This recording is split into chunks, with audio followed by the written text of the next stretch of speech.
This is the Comforter's Voice.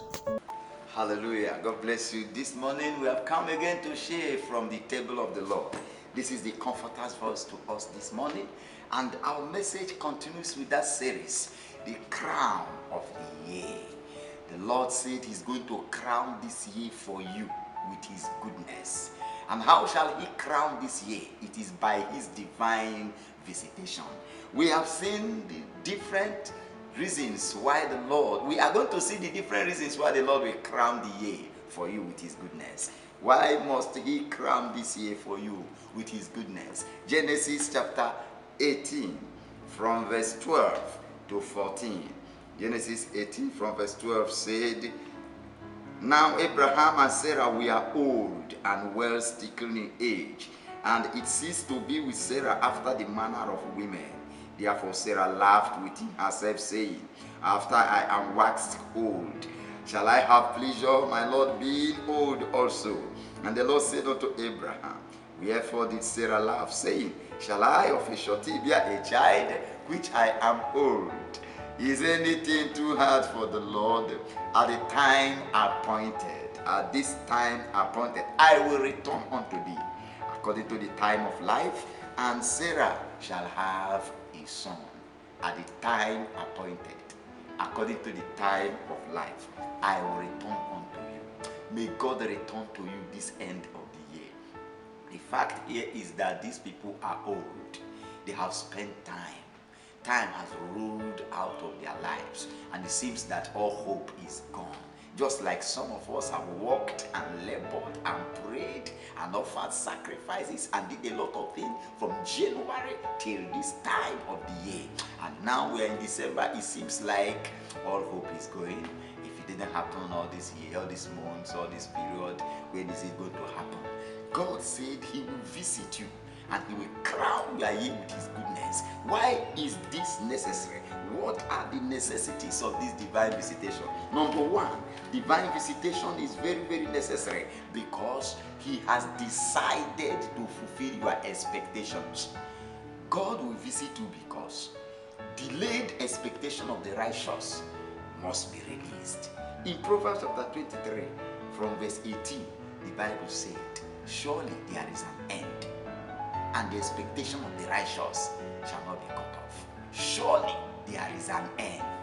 There is a purpose. There is a goal.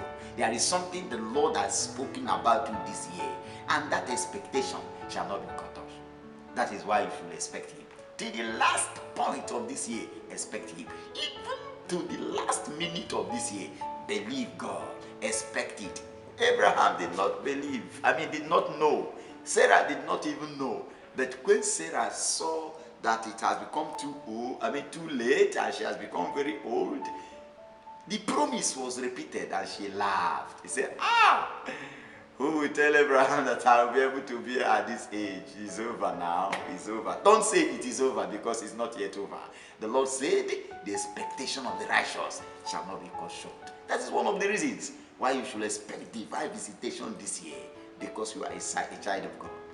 You are a child of God. You are a righteousness of God in Christ Jesus. And that your expectation shall not be cut short. For surely there is an end. Number two, why must you expect this visitation?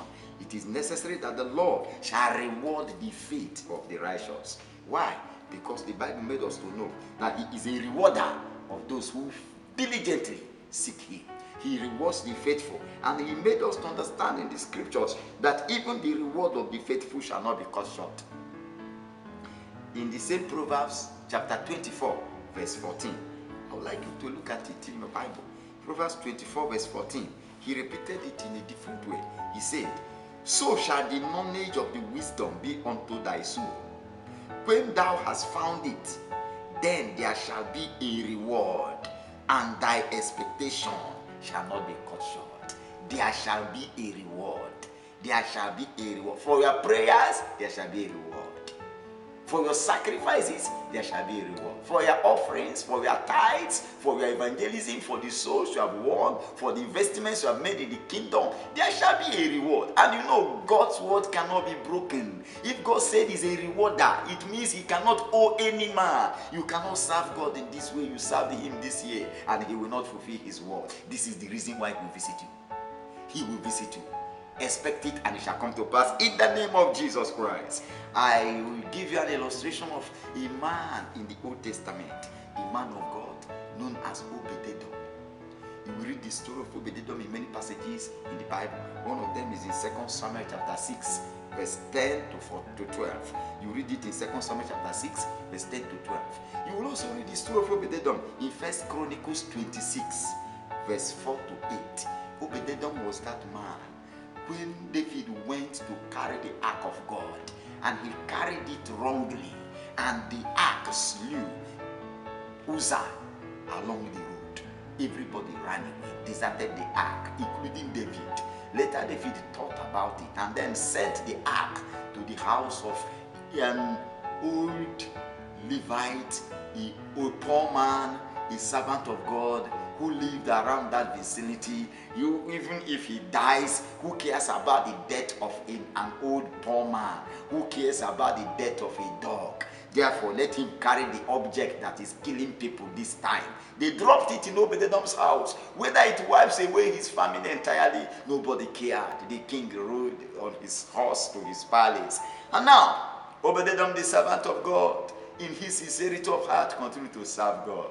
Continue to serve God and continue to worship the God of the ark. Within 3 months, the mercy of the Lord rewarded Obed-Edom. The Lord rewarded Obed-Edom's service. Everything in Obed-Edom's house changed. That is why I know your services can never be in vain. Men may not recognize you. People may not reward you. The king may not even recognize you. They may be wishing you dead, but the Lord will reward you because of your services in his kingdom. He will visit you this year in the name of Jesus Christ. This is why I'm very, very confident to let you know the word of God cannot be broken. The little experience we've had with this word has proven that our God is faithful. Watch other men, other fathers of the faith who have had better experiences than our own, and you will see if he was faithful to them, he was faithful to others, he was faithful to the people in the Bible, and you have seen his little faithfulness. Even in your own little experience like mine, this God cannot fail. He didn't fail Obed-Edom. Let me show you one of the examples of the reward of God in Obed-Edom's life. 1 Chronicles 26. 1 Chronicles 26. 1 Chronicles 26, verse 4 to 8. Moreover, the sons of Obed-Edom were Shemaiah, the firstborn, Jehozabad, the second, Joah, the third, and Saka, the fourth, and Nathanael, the fifth, Amir, the sixth, Issachar, the seventh, Peltoah, the eighth, for God blessed him. One of the blessings God gave Obed-Edom is that he gave him wise and noble and reputable children. Look, the blessings of God for your service may not only end with you, it will reach your posterity. The Bible says God blessed this Obed-Edom's children, his children's children, until he had counted about 62 children of Obed-Edom's descendants. And the Bible said they were all noble men. They were all rulers among their people. Why? Their father served God. You are serving God. I prophesy upon you this year, the reward for your service is the reason God will visit you. And you shall not miss it in the name of Jesus Christ. Hallelujah. God bless you. Expect that visitation in Jesus' name.